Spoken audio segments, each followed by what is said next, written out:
In this video, we're going to be talking about Jamaica's first Prime Minister and national hero, Alexander Bustamante. Out of all of Jamaica's six national heroes, I always found Alexander Bustamante's story to be a little bit off. He has done good for sure, which we all know about, but I'm not sure if people actually know about the type of atrocities that this man had committed. In his early years, he was praised for a courageous act by defending black people during a time of oppression. But things got a little dark as he got older. This makes me question whether Bustamante was an agent of the people or an agent of the British monarchy. The main question here is, did Alexander Bustamante, Jamaica's first prime minister and later on titled as national hero, serve the people of the nation, or did he serve the English crown secretly while deceiving the Jamaican people about their independence? If you're interested in knowing whether Alexander Bustamante was a good guy or a bad guy or truly deserved the title as national hero, tag along with me. This is going to be a short but interesting ride.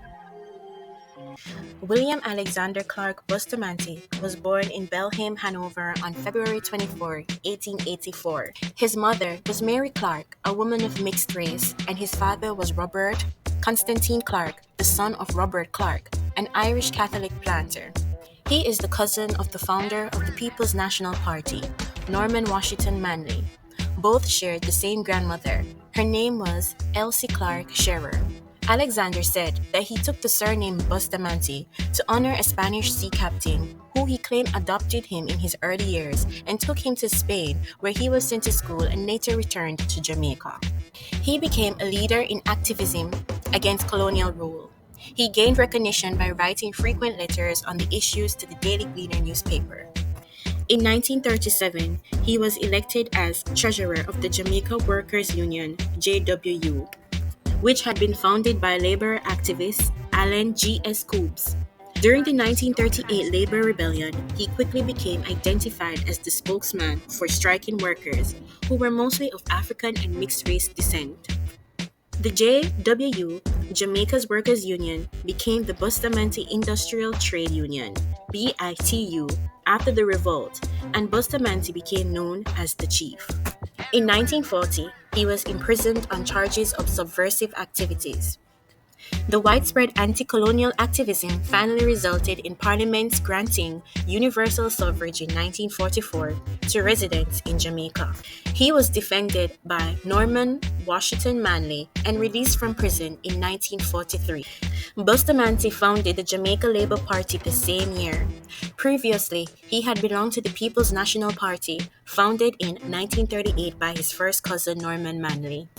In the 1944 Jamaican general election, Bustamante's party won 22 of 32 seats in the first House of Representatives, elected by universal suffrage. He became the unofficial government leader, representing his party as Minister for Communications. Under the new charter, the British governor, assisted by the 6-member Privy Council and the 10-member Executive Council, remained responsible solely to the Crown. The Jamaican Legislative Council became the upper house or Senate of the bicameral parliament. House members were elected by adult suffrage from single-member electoral districts called constituencies. Despite these changes, ultimate power remained concentrated in the hands of the governor and other high officials. The 1949 Jamaican general election was much closer. The People's National Party, PNP, received more votes than the Jamaica Labour Party, JLP, but the JLP secured more seats, 17 to the PNP's 13. 2 seats were won by independents. The voters' turnout was 65.2%.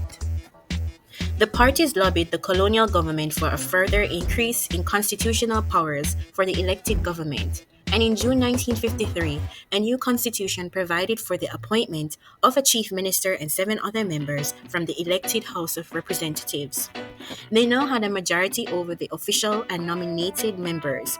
For the first time, the ministers could now exercise wide responsibility in the management of the internal affairs of the island. The only limits placed on their powers pertain to public security, public persecutions, and matters affecting members of the civil service, which still fell under the colonial secretary. In 1953, Alexander Bustamante became Jamaica's first chief minister, the title that was given to the head of government before independence. Bustamante held this position until the Jamaica Labour Party was defeated in 1955.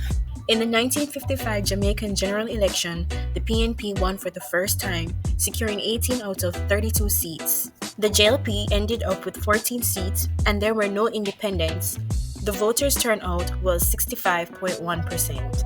As a result, Norman Manley became the new chief minister. The 1959 Jamaican general election was held on the 28th of July, 1959, and the number of seats was increased to 45. The PNP secured a wider margin of victory, taking 29 seats to the JLP's 16. Manley was appointed Jamaica's first premier on the 14th of August, 1959. He served 4 years in office. Though initially a supporter of the Federation of the West Indies, during the 1950s, Bustamante gradually opposed the Union. He agitated for Jamaica to become independent of Great Britain. He said that the JLP would not contest a by-election to the federal parliament. In the 1961 Federation membership referendum, Jamaica voted 54% to leave the West Indies Federation. After losing the referendum, Manley took Jamaica to the polls in April 1962 to secure a mandate for the island's independence. On the 10th of April 1962, of the 45 seats up for contention in the 1962 Jamaican general election, the JLP won 26 seats and the PNP 19. The voter turnout was 72.9%. This resulted in the independence of Jamaica on the 6th of August 1962. And several other British colonies in the West Indies followed suit in the next decade. Bustamante had replaced Manley as premier between April and August, and on independence, Alexander Bustamante became Jamaica's first prime minister. Jamaica was the happiest island in all the Caribbean. Kingston was in holiday mood, and the whole population hung out the flags and metaphorically threw its hat in the air. They rejoiced, not that they were parting from Britain, they are firm adherents of the crown, but because Jamaica stood on the threshold of independence. And then it rained. A tropical downpour, as inappropriate as our own deluge on bank holiday.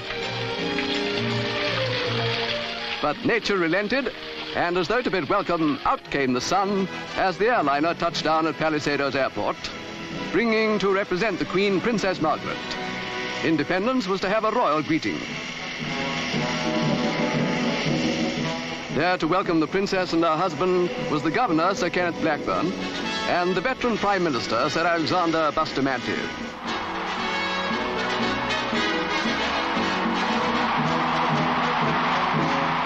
After the greeting of Lady Blackburn, it was the turn of the Premier to bid Her Royal Highness a loyal welcome. Then Princess Margaret was conducted to the saluting base to receive the royal salute by the Jamaica Regiment.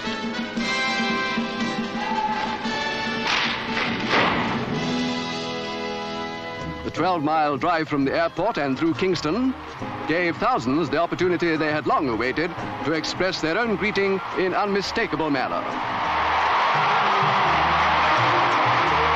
At the entrance to King's House, the princess spoke to some disabled children. Among them were Girl Guides and Boy Scouts. They are crippled, but they were not forgotten. The royal visitor had a word, too, with the woman in charge of them. Next day, Her Royal Highness opened the great National Stadium, which nobly expresses the pride and hope of the new nation. Sir Alexander Bustamante received the Princess and Lord Snowdon and conducted them to the royal box. This was the place where, at midnight on the following day, the flag of independent Jamaica would be raised. Princess Margaret said it was fitting that the country would serve as host for the 9th Central American and Caribbean Games. And after the applause came the emotional rendering of the Jamaican national anthem.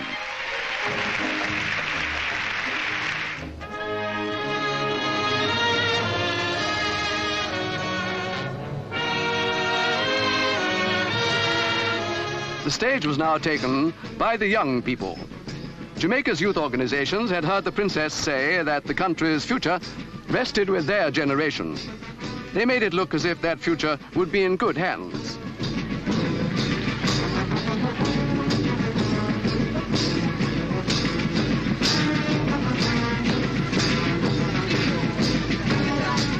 One spectator who had been among the prime movers in achieving independence was the opposition leader, Norman Manley.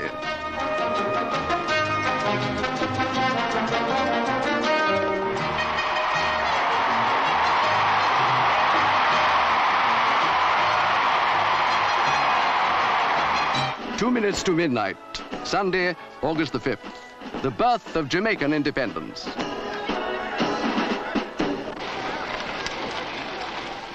The new flag was about to be hoisted over the stadium. Sir Kenneth Blackburn was soon to be Governor General, the higher rank in accord with the new status of Jamaica as full member of the Commonwealth. It is likely that before long he will be succeeded by a Jamaican, and who better than the 78-year-old Sir Alexander Bustamante.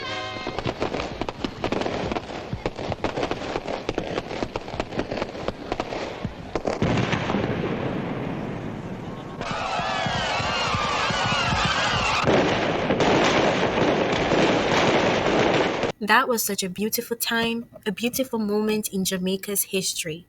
The future does look quite promising after watching that.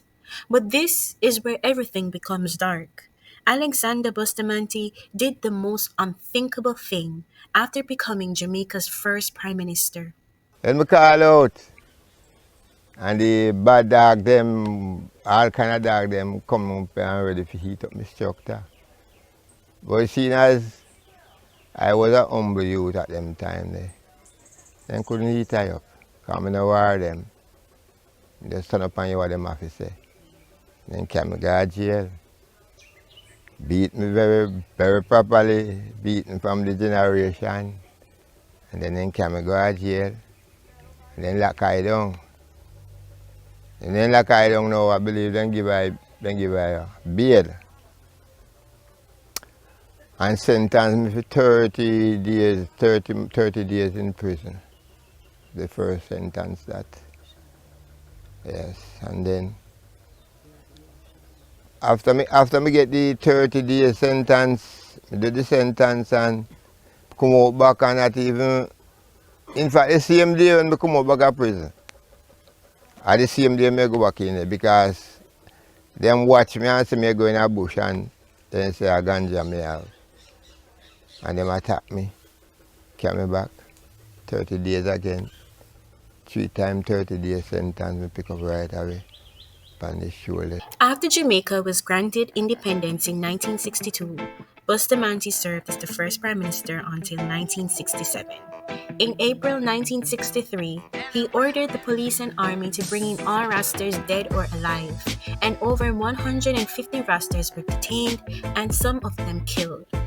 We know that by right, a police force should be put in place to serve and protect the people.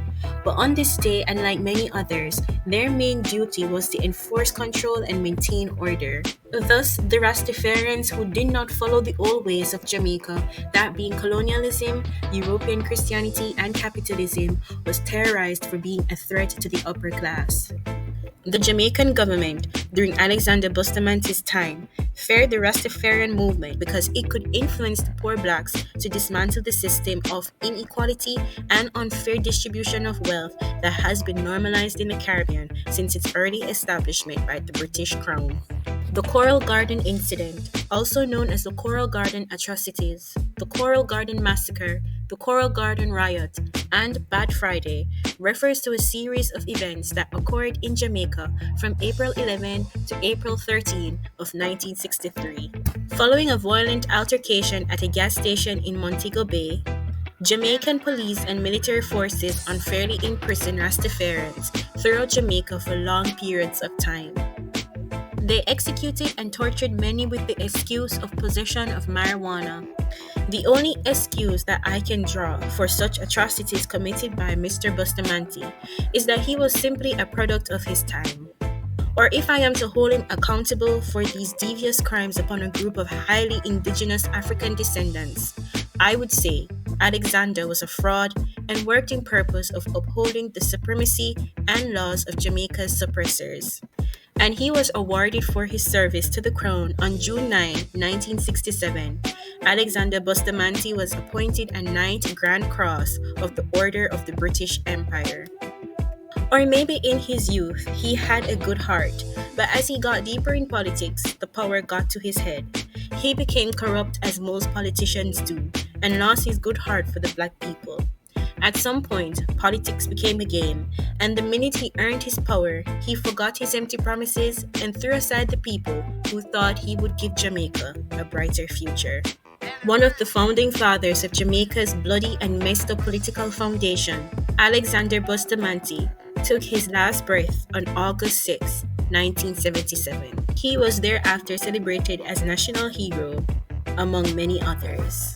The Bustamante's Children's Hospital was named after him. Sir Alexander, do last week's elections in British Guiana mean that the colony is now turning communist? I do not think so. It- But I believe that the leaders are communist Why do the people vote for them then if they're not communist? because the meaning of communism has never been explained to the people. The people wanted a friend and Dr. Jagan came forward. They're following him blindly. But if Jagan would explain to them the meaning of communism, they would not vote for him. Is there any danger of us losing the colony? The reply is no. What do you think can be done to bring the colony back, as you describe it, back to the throne? Send one man there who is now in the colonial service, Sir Hugh Foote. Because Sir Hugh Foote is a mixer. He loves people. He mixes with them. And he will soon let the people realize that Her Majesty's government is not against them. Do you think then that the relations between government... Well, there you have it. I think that you were able to seek the answers to my main question. Was Alexander a servant of the people, an agent of the people, or an agent of the British Crown? I want you to leave your comments down below and tell me what you think about Alexander Bustamante. Was he a good guy, a bad guy? Do you think he was for the Jamaican black people, or was he for, the people he served, which was the British Crown?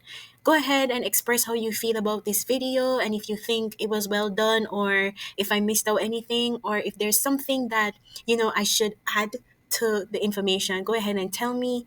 I had a lot of fun making this video. It felt very important that I made this video because there was so much more to Bustamante than what history books tell us.